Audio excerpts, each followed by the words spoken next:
अलाउद्दीन खिलजी, जिसकी हैवानियत से अपने चरित्र की रक्षा करने के लिए राजपुताने की हजारों वीरांगनाएं जौहर करने पर विवश हो गई और अनेक शतरानियां अपने पति की जलती चिता पर लेट कर सती हो गई। परंतु इसी नियति का खेल कहिए या अलाउद्दीन के कर्मों का फल कि उसी की पुत्री शहजादी फिरोजा एक हिंदू राजकुमार के लिए सती हो गई। उन दिनों दिल्ली पर अलाउद्दीन का शासन था और राजस्थान के जालौर की गद्दी पर राजा कान्हड़ देव जी चौहान विराजमान थे। कान्हड़ देव जी की पुत्री का नाम वीरमती था और पुत्र का नाम वीरमदेव था। कहा जाता है कि वीरमदेव उस समय के सबसे सुंदर राजकुमार थे। वीरमदेव के रूप के साथ साथ उनके शौर्य एवं पराक्रम के चर्चे पूरे भारत में होने लगे थे। वीरमदेव ने तलवारबाजी एवं अन्य दावपेच पंजू पायक नाम के व्यक्ति से सीखे थे। पंजू पायक से वीरमदेव की घनिष्ठ मित्रता हो गई, परंतु वीरमदेव ने कल्पना भी नहीं की होगी कि यही पंजू पायक उनके कुल के नाश का कारण बनेगा। आपसी झगड़े के कारण पंजू पायक घोड़े पर सवार होकर जालौर से भाग निकला और सीधा दिल्ली जाकर रुका। दिल्ली में वो अलाउद्दीन से मिला।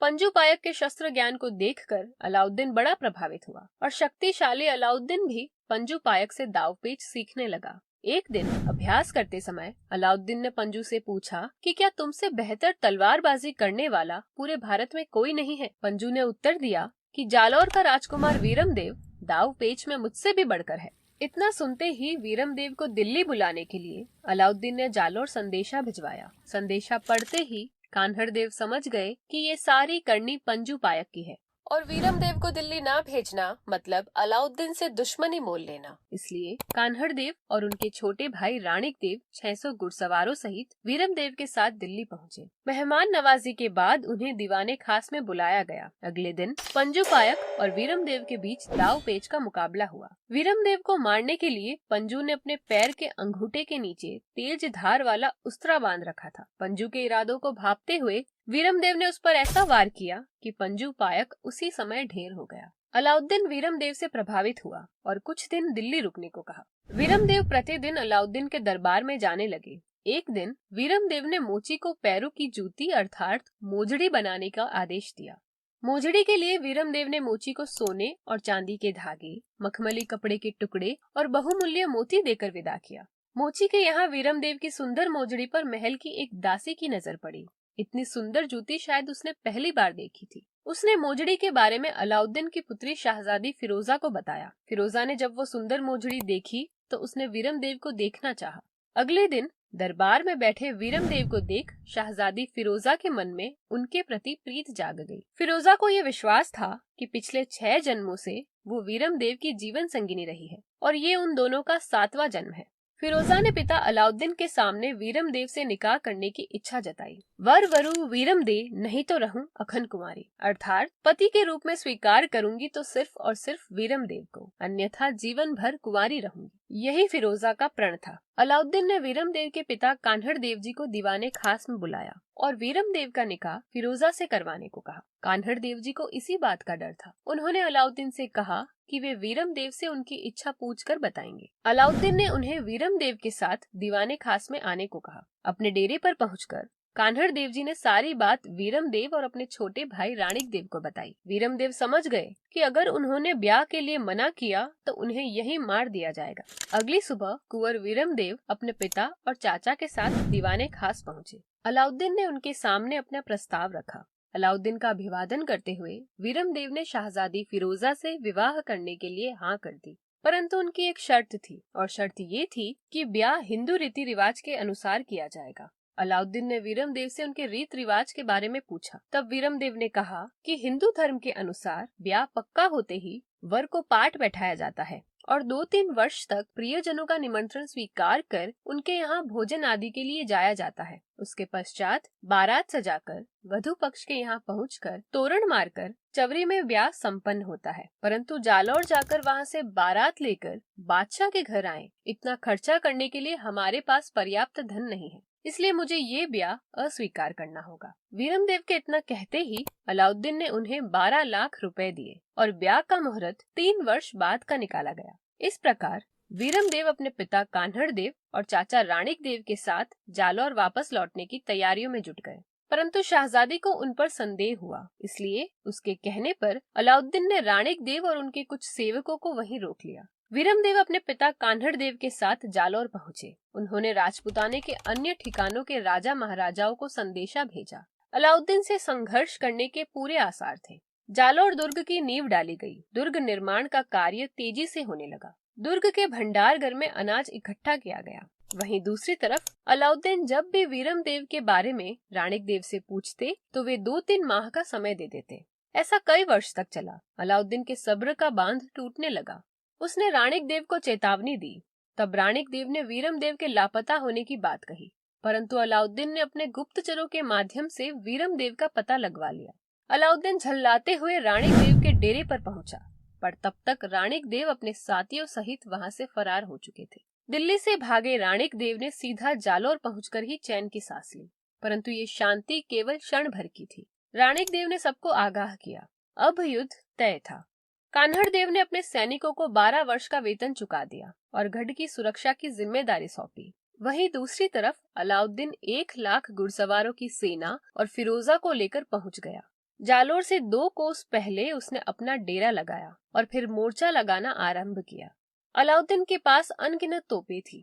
अग्नि की वर्षा करने वाली तोपों से गढ़ को घेरा गया, परंतु 1 वर्ष के संघर्ष के बाद भी अलाउद्दीन जालौर गढ़ पर विजय हासिल नहीं कर पाया।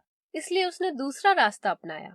500 बेलदारों को बुलाकर उसने गढ़ के बाहर से अंदर तक सुरंग खुदवाई, ताकि सुरंग के माध्यम से गढ़ में प्रवेश किया जा सके। सुरंग खोदने से गढ़ के आंगन में दरार पड़ने लगी और इसकी सूचना रानी उमादे ने अपने पति कान्हड़ देव को दी। सूचना मिलते ही 1000 मण तेल खूब गर्म कराया गया। सुरंग के कारण जो सुराख हुआ था उसमें वो गर्म तेल तुरंत बहाया गया। इससे शत्रु के 3000 पैदल सैनिक वहीं जलकर भस्म हो गए। परंतु खतरा अभी टला नहीं था। वीरमदेव को ज्ञात हो गया था कि शत्रु अब इस सुरंग वाले मोर्चे से ही गढ़ को हस्तगत करने का प्रयास करेगा। इसलिए उन्होंने वहां बाघ और वानर नामक 2 राजपूत वीरों को तैनात किया, जो एक बार में ही दुश्मन को मार गिराते थे। परंतु वो एक हथियार से एक बार एक ही वार करते थे और पुनः उस हथियार का उपयोग नहीं करते थे। इसलिए बाघ और वानर के लिए हजारों तलवारें और कटारें रखवा दी गई। बाघ और वानर की वीरता के आगे एक भी सैनिक जीवित नहीं बच पाया। इस प्रकार ये युद्ध 12 वर्ष तक चला। तभी अलाउद्दीन तक ये खबर पहुंची कि जालौर गढ़ में अनाज समाप्त होने को है। अब तो वीरमदेव को गढ़ के द्वार खोलने ही होंगे। तभी जालौर दुर्ग में एक कुतिया के प्रसव हुआ था। तब वीरमदेव ने चतुराई दिखाते हुए कुतिया के दूध की खीर बनवाई। उसे रोटी पर लगाकर एक टुकड़ा दुर्ग के बाहर फिकवा दिया। इससे अलाउद्दीन को लगा कि गढ़ में तो खीर भोजन किया जा रहा है, कई वर्षों तक चल सके इतना अनाज तो गढ़ में अवश्य होगा। हताश होकर अलाउद्दीन ने अपना मोर्चा हटवा दिया और जालौर से 40 किलोमीटर दूर भवरानी गांव में अपना डेरा लगाया। परंतु दुर्भाग्यवश राजमहल का एक व्यक्ति वीरमदेव से अपने मनमुटाव के कारण अलाउद्दीन से जा मिला और उसने ये भेद खोल दिए कि जालौर गढ़ में अनाज समाप्त हो चुका है। ये खबर मिलते ही अलाउद्दीन ने रातों रात दुर्ग को चारों ओर से घेर लिया। सुरंग वाले रास्ते पर तोप के गोले बरसाए गए, जिससे गढ़ की प्राचीर में बड़ा छिद्र हो गया।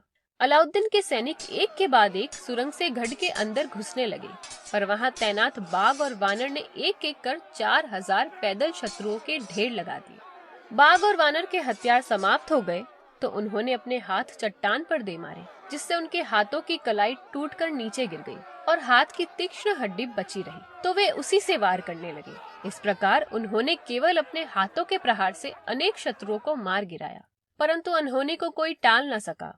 अलाउद्दीन के एक इशारे पर 300 शत्रुओं ने एक साथ तलवार लेकर बाघ और वानर पर प्रहार किया और बाघ वानर वीर गति को प्राप्त हुए। बाघ और वानर सहित अन्य क्षत्रियों के बलिदान की खबर पाकर वीरमदेव ने दुर्ग के मुख्य द्वार खुलवा दिए। जौहर का समय न था, इसलिए राज परिवार की महिलाओं ने खुद को तलवार के घाट उतरवा दिया और आत्मसम्मान की रक्षा के लिए वीरांगनाएं अमर हो गयी। दुर्ग में रहे 2000 राजपूतों ने युद्ध कर प्राण दिए। शत्रु के कई सैनिक मारे गए। बहुत घमासान युद्ध हुआ। तभी वीरमदेव ने अपनी तलवार से अपने पेट की आंतों को काट डाला और उसके ऊपर मजबूती से कमरबंद बांध लिया। अलाउद्दीन ने अपने सैनिकों को आदेश दिया कि वीरमदेव को जीवित पकड़कर लाया जाए, ताकि शाहजादी से उसका निकाह करवाया जा सके। वीरमदेव ने शत्रुओं पर भयंकर वार किया, परंतु जब उसके हथियार समाप्त हो गए तब उसे पकड़ लिया गया। अलाउद्दीन ने वीरमदेव को निकाह के लिए तैयार होने की चेतावनी दी। वीरमदेव ने साफ इनकार कर दिया। तब वीरम देव को जबरन तंबू में ले जाया गया और जैसे ही स्नान आदि के लिए उनका कमरबंद खोला गया तो उनके पेट की आतड़ियों का ढेर बाहर निकलकर गिर पड़ा। तब वीरम देव ने पूरे गर्व से कहा कि मामा लाजे सांखला कुल लाजे चौहान, वीरम परणे तुर्कणी तो पश्चिम उगे भान। इतना कहकर वीरम देव ने अपने नेत्र फेर लिए और स्वर्गवासी हो चले। परंतु फिरोजा का तो एक ही प्रण था कि वर वरु तो वीरम दे, नहीं तो रहूं अखंड कुमारी। उसके आदेश पर वीरम देव का मस्तक थाल में रखकर लाया गया। परंतु ऐसा कहा जाता है कि शहजादी के सामने आते ही वीरम देव के कटे हुए मस्तक ने मुंह फेर लिया। तब फिरोजा ने हाथ जोड़कर मस्तक के सामने विनती की कि कुंवर सा, आप मेरे जन्म जन्मांतर के भरतार हैं। मैं आपके मस्तक के साथ फेरे लेकर सती हो जाऊंगी, मेरी विनती स्वीकार कीजिए। फिरोजा के इतना कहते ही वीरम देव का कटा हुआ मस्तक फिर से घूम गया और फिरोजा के सामने हो गया। शहजादी फिरोजा ने वीरम देव के मस्तक के साथ अग्नि को साक्षी मानकर फेरे लिए और फिर चंदन के चिता पर वीरम देव के मृत शरीर को गोद में रखकर सती हो गई।